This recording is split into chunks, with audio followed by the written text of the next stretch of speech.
Fala galera, aqui é o professor Israel Assunção e você está em mais uma aula do canal Quimicamente. Hoje nós vamos falar sobre propriedades periódicas. Propriedades periódicas são aquelas que têm um padrão de variação ao longo dos períodos da tabela. Lembrando que os períodos são as linhas horizontais da tabela periódica. Se você não lembra sobre a diferença entre períodos e grupos ou famílias, eu vou deixar no card aqui em cima e na descrição do vídeo o link para a nossa aula sobre a tabela periódica. Um exemplo de propriedade periódica é o raio atômico, ou o tamanho do átomo. Todo elemento à esquerda de um período tem raio atômico grande, e no mesmo período, os elementos do lado direito têm raio pequeno. Quando você passa para o período de baixo, o elemento volta a ser grande. Você percorre o período, ele volta a ser pequeno. Passa para o período de baixo, ele volta a ser grande, percorre o período, ele volta a ser pequeno. Ou seja, o raio atômico, ele tem uma variação, ele tem um padrão de variação ao longo do período. Isso é uma propriedade periódica. As demais propriedades, elas são todas consequências do raio atômico. Então é importante que você entenda muito bem, a princípio, como é que funciona a variação do raio atômico e as outras serão consequências disso, tudo bem? Para entender o raio, nós vamos considerar como se os átomos fossem esferas. E por isso a gente pode entender que eles tenham um raio, uma distância do centro até a borda da esfera. No átomo, o centro é o núcleo e a borda da esfera seria a camada de valência. E a melhor maneira de entender as propriedades periódicas é dividir a tabela em grupos e períodos. Ao longo de um grupo, à medida que você desce num certo grupo, você está aumentando o número de camadas. Ou seja, no mesmo grupo, à medida que você desce, os átomos estão ficando maiores, porque a camada de valência vai sendo cada vez maior. No período, você vai ter sempre o mesmo número de camadas naquele mesmo período. O que muda é que o número atômico vai aumentando da esquerda para a direita, ou seja, o número de prótons que estão puxando essas camadas vai aumentando. Então, por exemplo, no terceiro período, nós vamos do sódio até o argônio, do número atômico 11 até o 18. O sódio e o argônio têm o mesmo trabalho a fazer, puxar 3 camadas. A camada de valência de ambos é a terceira. Só que o sódio puxa as 3 camadas com 11 prótons, seu número atômico é 11. Já o argônio puxa as mesmas 3 camadas, mas com 18 prótons. Você percebe que o argônio, portanto, puxa as suas camadas para mais perto do núcleo do que o sódio? Então, o argônio é menor, tem menor raio do que o sódio. Isso explica o exemplo que eu dei no começo da aula, quando eu disse que todo elemento à esquerda da tabela periódica é grande, e o elemento no mesmo período, do lado direito, é relativamente pequeno. De modo geral, a gente percebe então que o raio atômico, ele aumenta da direita para a esquerda e de cima para baixo na tabela periódica. Assim, o menor dos elementos fica mais acima e mais à direita. O maior dos elementos, o de maior raio, ficará mais abaixo e mais à esquerda, como a gente vê na figura. As espécies iônicas, ou seja, os cátions e os ânions, também têm um certo raio. O que é importante aqui é que a variação do raio do cátion e do ânion segue o mesmo padrão de variação do átomo. E a gente costuma comparar o raio do cátion e do ânion ao raio do átomo, que é a espécie neutra. Quando você tem um cátion, quer dizer que você tem mais prótons do que elétrons. Então a atração que o núcleo exerce sobre esses elétrons é maior, e, portanto, o raio do cátion é menor do que o átomo que deu origem a ele. No ânion, pessoal, é exatamente o contrário. Ânion é uma espécie que tem mais elétrons do que prótons. Esses elétrons que chegaram para formar o ânion serão repelidos na eletrosfera, e essa repulsão vai afastar os elétrons ainda mais um do outro, aumentando o raio. Isso quer dizer que todo ânion é maior do que o átomo, a espécie neutra, que lhe deu origem. A próxima propriedade é o potencial ou a energia de ionização.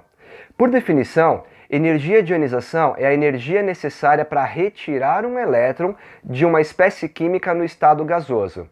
Como, exceto o hidrogênio, todos os elementos têm mais de um elétron, os elementos têm mais de uma energia de ionização.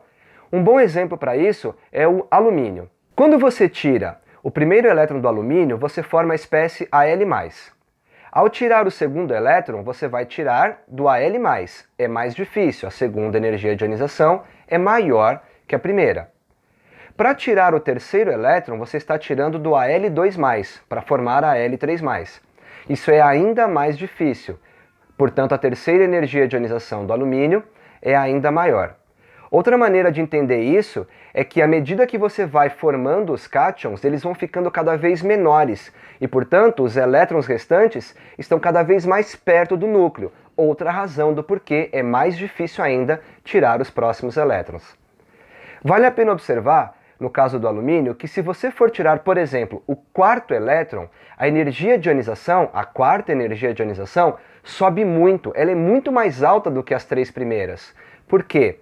Porque quando você vai tirar o quarto elétron, você já não está tirando mais da camada de valência, mas você está tirando de uma camada mais interna. Portanto, ainda mais perto do núcleo, é ainda mais difícil de tirar. Muito interessante, não é?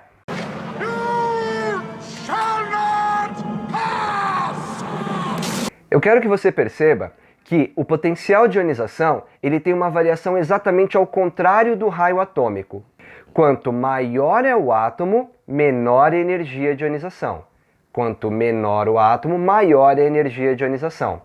Isso resulta numa variação global na tabela periódica exatamente ao contrário do que a gente viu no raio atômico.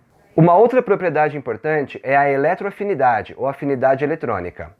Ela pode ser entendida, até certo ponto, como o contrário da energia de ionização. Energia de ionização é a energia que entra para o elétron sair. Eletroafinidade é a energia que sai quando o elétron entra.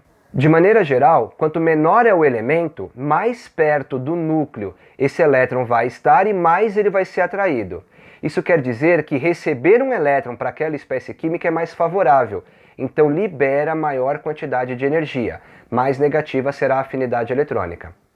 De maneira geral, na tabela periódica, a eletroafinidade cresce da parte de baixo à esquerda e sobe indo para a parte de cima à direita. Os elementos de maior eletroafinidade, que liberam mais energia quando recebem um elétron, estão no alto e à direita da tabela periódica. Vale observar aqui que nesse ponto a gente exclui os gases nobres, a família 8A ou 18 ou 0, porque esses átomos não recebem elétrons, eles têm a camada completa. Tudo bem? A próxima propriedade é muito importante quando você fala, por exemplo, sobre polaridade e a influência que isso tem sobre a solubilidade, ponto de fusão e ponto de ebulição.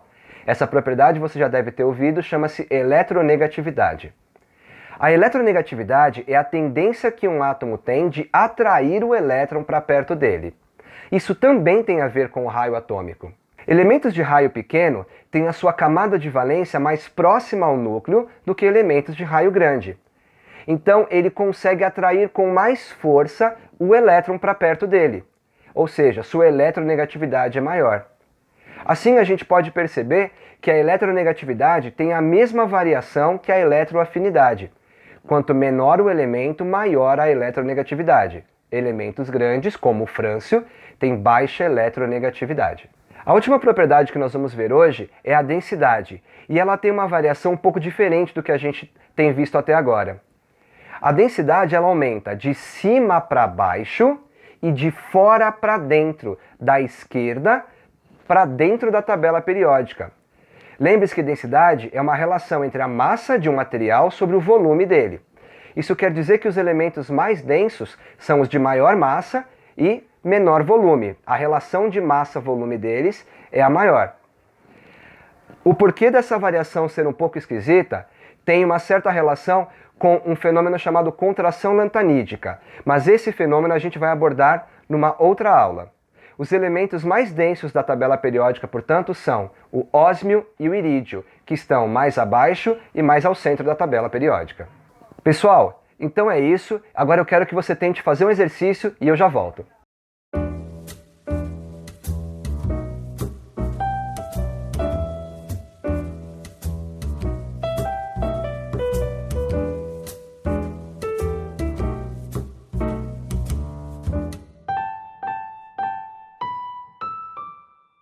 De volta, galera! Espero que você tenha conseguido fazer o exercício. Se ficou alguma dúvida, deixa aqui nos comentários e a gente tenta dar uma força.